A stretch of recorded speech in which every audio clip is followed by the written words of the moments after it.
नमस्कार, मैं Preeti Agarwal, assistant professor chemistry, BSc first year के सभी स्टूडेंट्स का हार्दिक स्वागत और अभिनंदन। बच्चों, हम फिज़िकल केमिस्ट्री में गैसीय अवस्था पढ़ रहे हैं, जिसमें आपने last deviation from ideal behaviour के बारे में पढ़ा। इसमें हमने देखा कि यदि बॉयल्स के नियम की बात करें और हम प्रेशर वॉल्यूम के गुणनफल तथा प्रेशर के बीच में कांस्टेंट टेम्परेचर पर यदि कर्व प्लॉट करते हैं, ग्राफ खींचते हैं, तो प्रेशर एक्सिस के पैरेलल एक हमें स्ट्रेट लाइन प्राप्त होनी चाहिए, लेकिन वास्तव में ऐसा नहीं होता। एमागेट ने कुछ गैसों का स्टडी करके यह पता लगाया कि जब पीवी के गुणनफल तथा प्रेशर के बीच में ग्राफ प्लॉट किया जाता है तो स्ट्रेट लाइन मिलने की बजाय दो प्रकार के कर्व प्राप्त होते हैं। हमने पढ़ा था कि हाइड्रोजन, हीलियम जैसी गैसेस के लिए पीवी का मान प्रेशर के बढ़ने के साथ लगातार बढ़ता है तथा nitrogen, carbon monoxide, carbon dioxide, methane जैसी गैसेस के लिए पीवी का मान पी के बढ़ने पर पहले तो कम होता है, मिनिमम पर पहुंचता है और मिनिमम पर पहुंचकर दोबारा प्रेशर के साथ बढ़ता है। आइडियल बिहेवियर से इस प्रकार के डेविएशन को हमने कंप्रेसिबिलिटी फैक्टर के रूप में व्यक्त किया था। अर्थात कंप्रेसिबिलिटी फैक्टर होता है उसी टेम्परेचर और प्रेशर पर एक गैस के रियल वॉल्यूम तथा आइडियल गैस के वॉल्यूम का रेशियो। अब इस डेविएशन का कारण क्या है? क्यों गैसें आदर्श गैस की तुलना में विचलन प्रदर्शित करती है, उसके बारे में अब हम पढ़ेंगे। हम अणुगति सिद्धांत पढ़ के आए हैं। वहाँ हमने पढ़ा कि गैसों के आयतन की तुलना में गैस के अणुओं का आयतन नगण्य होता है। जनरली देखा जाए तो टेम्परेचर और प्रेशर की नॉर्मल कंडीशन में यह पोस्टुलेट सही प्रतीत होता है, क्योंकि इस स्टेज में गैसीय मॉलिक्यूल का वॉल्यूम गैस के आयतन का लगभग 0.014% होता है, जिसे हम नगण्य मान सकते हैं। लेकिन यदि प्रेशर बढ़ाया जाए तो गैस के वॉल्यूम में कमी आती है। लेकिन इस कंडीशन में गैस के अणुओं का वॉल्यूम परिवर्तित नहीं होता। तो इस स्थिति में हम गैसीय मॉलिक्यूल का वॉल्यूम गैसीय आयतन की तुलना में नगण्य नहीं मान सकते, क्योंकि इस कंडीशन में गैस के मॉलिक्यूल की गति के लिए स्थान कम प्राप्त होता है तथा अणु पास पास आ जाते हैं। लो टेम्परेचर पर भी संपूर्ण गैस का वॉल्यूम इतना कम हो जाता है कि गैसीय मॉलिक्यूल को नगण्य नहीं माना जा सकता। तो हम कह सकते हैं कि काइनेटिक थ्योरी का पोस्टुलेट केवल उसी कंडीशन में सही है जब प्रेशर बहुत कम है और टेम्परेचर हाई है। हाई प्रेशर तथा लो टेम्परेचर वाली स्थिति में यह पोस्टुलेट सही प्रतीत नहीं होता। इसी तरह हमने दूसरा पोस्टुलेट देखा था काइनेटिक गैस थ्योरी का, कि गैसीय मॉलिक्यूल के बीच किसी तरह का कोई अट्रैक्शन नहीं पाया जाता।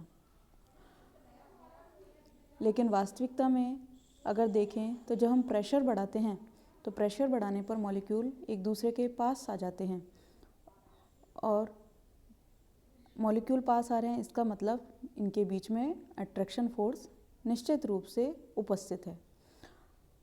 गैसीय मॉलिक्यूल के बीच अट्रैक्शन फोर्स की प्रेजेंस के पक्ष में हम दो प्रमाण दे सकते हैं। आप पढ़ के आए हैं लिक्विफिकेशन ऑफ गैसों का द्रवीकरण। मोस्टली गैसें लो टेम्परेचर और हाई प्रेशर पर लिक्विफाइड हो जाती हैं, और ऐसा पॉसिबल क्यों है? क्योंकि गैसीय मॉलिक्यूल के बीच में अट्रैक्शन फोर्स उपस्थित है। यदि गैसीय मॉलिक्यूल के बीच अट्रैक्शन फोर्स नहीं होता तो गैसों का लिक्विफिकेशन संभव ही नहीं था। तो गैसों का लिक्विफिकेशन ये बताता है कि निश्चित रूप से गैसीय मॉलिक्यूल्स के बीच में अट्रैक्शन फोर्स प्रेजेंट होता है। इसी तरह दूसरा इफेक्ट है जूल थॉम्सन इफेक्ट। क्या है जूल थॉम्सन इफेक्ट? कि जब गैसों को हाई प्रेशर से वैक्यूम में प्रसारित किया जाता है तो उनके टेम्परेचर में कमी आती है, टेम्परेचर डाउन हो जाता है, जिसे कहते हैं कूलिंग इफेक्ट या जूल थॉम्सन इफेक्ट। इसको भी हम इस तरह से समझ सकते हैं कि जब गैसें एक्सटेंड होती हैं, प्रसारित होती हैं, तो गैस के मॉलिक्यूल एक दूसरे से दूर जाते हैं और इन्हें आकर्षण बल के विरुद्ध कार्य करना पड़ता है। और यह इस कार्य के लिए जो एनर्जी मिलती है वो मिलती है अणुओं की गतिज ऊर्जा से, जिसके फलस्वरूप काइनेटिक एनर्जी कम हो जाती है और टेम्परेचर डाउन हो जाता है। इन्हीं इंटरमॉलिक्यूलर अट्रैक्शन फोर्स के कारण ही गैस के ताप में कमी आती है जब उसे उच्च दाब से निम्न दाब की ओर प्रसारित करते हैं। तो हम कह सकते हैं कि लो टेम्परेचर और हाई प्रेशर पर गैसेस आइडियल बिहेवियर से डेविएशन शो करती हैं। अब इन दोनों पोस्टुलेट्स को ध्यान में रखते हुए आइडियल गैस इक्वेशन जो थी हमारी PV = nRT में करेक्शन किए गए और उसे रियल गैसों के लिए यूज़फुल बनाया गया। इस क्षेत्र में सबसे पहले जो काम किया वो वंडर वाल ने किया और वंडर वाल ने करेक्शन करके एक इक्वेशन ड्राइव की और उसे कहते हैं हम वंडर वाल गैस इक्वेशन। तो वंडर वाल इक्वेशन में क्या है ये हम पढ़ेंगे। वंडर वाल ने इंटरमॉलिक्यूलर अट्रैक्शन फोर्स के कारण प्रेशर करेक्शन तथा मॉलिक्यूल्स के वॉल्यूम के लिए वॉल्यूम करेक्शन करके इक्वेशन ड्राइव की। तो सबसे पहले हम पढ़ रहे हैं वॉल्यूम करेक्शन। हम माने कि यदि 1 मोल गैस का वॉल्यूम V है और हाई प्रेशर पर हम गैस के मॉलिक्यूल्स को नेग्लिजिबल नहीं मान सकते, तो इसका मतलब यह हुआ कि गैसीय मॉलिक्यूल में विचरण का स्थान V न होकर उससे कुछ कम है। तो वंडर वाल ने कहा कि यदि आयतन V में से एक संशोधन राशि B को घटाया जाए तो हमें आयतन प्राप्त हो सकता है और इस संशोधन राशि को अर्थात B को वंडर वाल ने नाम दिया एक्सक्लूडेड वॉल्यूम, अर्थात VI यहाँ है मॉलिक्यूल के स्वतंत्र विचरण के लिए आयतन या कहें आइडियल वॉल्यूम, अर्थात VI = V - B। Ideal volume = real volume minus excluded volume. अब इसकी कैलकुलेशन कैसे होगी इसे हम देखते हैं।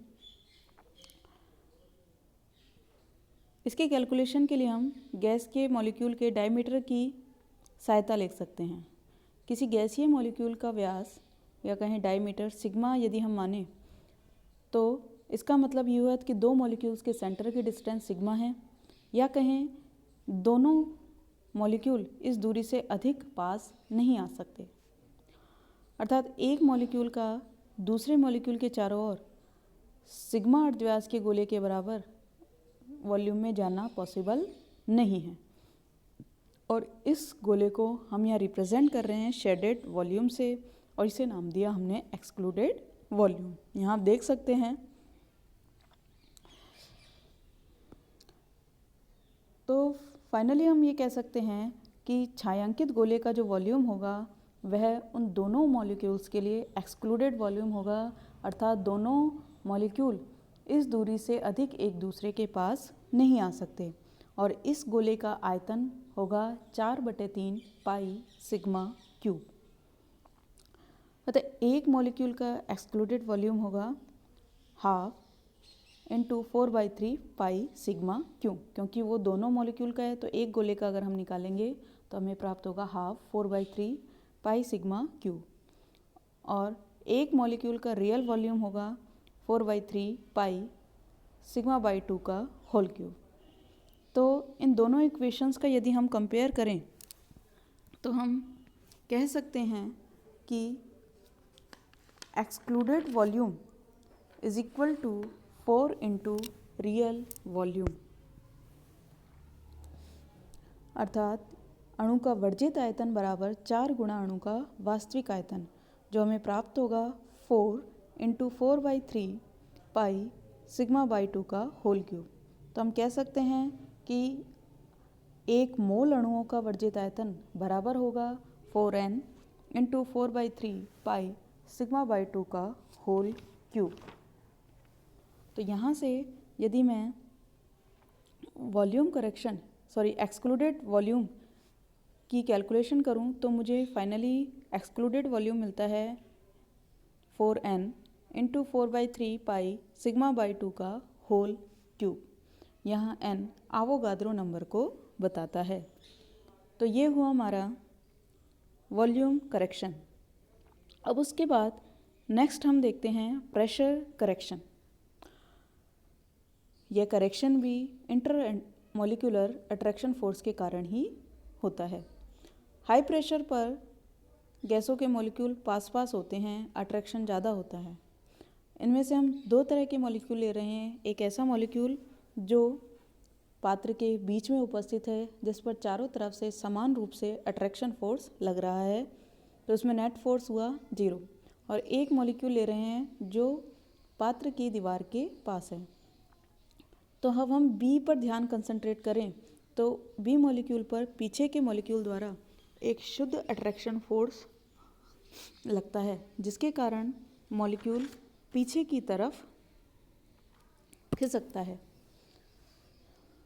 या कहें मॉलिक्यूल पात्र की दीवार से इस अट्रैक्शन फोर्स के कारण उतने वेग से नहीं टकराता जितने वेग से उसको टकराना चाहिए। अतः इस मॉलिक्यूल द्वारा दीवार पर जो प्रेशर डाला जाएगा वो क्या होगा, कुछ कम होगा। तो आइडियल प्रेशर ज्ञात करने के लिए हम प्रेशर P में कुछ प्रेशर और ऐड करेंगे। यदि PI आइडियल प्रेशर है तो मैं कह सकती हूँ ideal pressure is equal to pressure plus अतिरिक्त दाब। B की तरह अन्य मॉलिक्यूल्स पर भी इस खिंचाव के कारण दाब में जो कमी आती है वो दो फैक्टर्स पर डिपेंड करती है। यूनिट वॉल्यूम में गैस के अणुओं की संख्या पर, अर्थात गैस की डेंसिटी पर। दूसरा यूनिट टाइम में टकराने वाले अणुओं की संख्या पर, और यह संख्या भी डिपेंड करती है डेंसिटी पर। तो यदि मैं इन दोनों फैक्टर्स को एक साथ लूँ तो मैं लिख सकती हूँ P is proportional to rho square. यहाँ रो क्या है, डेंसिटी, और आप जानते हैं डेंसिटी वॉल्यूम के इन्वर्सली प्रोपोर्शनल होती है। तो मैं लिख सकती हूँ P प्रोपोर्शनल टू 1/v²। और यहाँ मैं अगर प्रोपोर्शनलिटी का साइन हटाऊँ तो मैं लिख सकती हूँ P is equal to a/v²। यहाँ a कांस्टेंट है जो गैस के नेचर पर डिपेंड करता है। अब मैं इस अतिरिक्त प्रेशर की वैल्यू यदि आगे पुट करूँ तो मुझे आइडियल प्रेशर मिलेगा PI बराबर P प्लस a/v²। अब यहाँ से मैं PI और VI की वैल्यू आइडियल गैस इक्वेशन में रखती हूँ तो मुझे फाइनली प्राप्त होता है P plus a/v², V minus B is equal to RT। और यदि मैं एनमोल गैस ले रही हूँ तो मैं लिख सकती हूँ P plus n²a/v², V minus NB is equal to nRT। तो ये हुई हमारी वंडरवाल गैस इक्वेशन। यहाँ A और B जो कांस्टेंट हमें मिले हैं वो कहलाते हैं वंडरवाल गैस कांस्टेंट। अब बात आती है वंडरवाल गैस कांस्टेंट की यूनिट की। तो हम यहाँ देख रहे हैं हम P बराबर है n²a/v² के। तो यदि मैं यहाँ से वंडरवाल कांस्टेंट A को एक साइड लूँ तो मैं लिख सकती हूँ A is equal to pressure into volume का स्क्वायर अपॉन में मोल स्क्वायर। तो फाइनली मुझे A की यूनिट प्राप्त होगी न्यूटन मीटर की पावर 4 मोल इनवर्स स्क्वायर।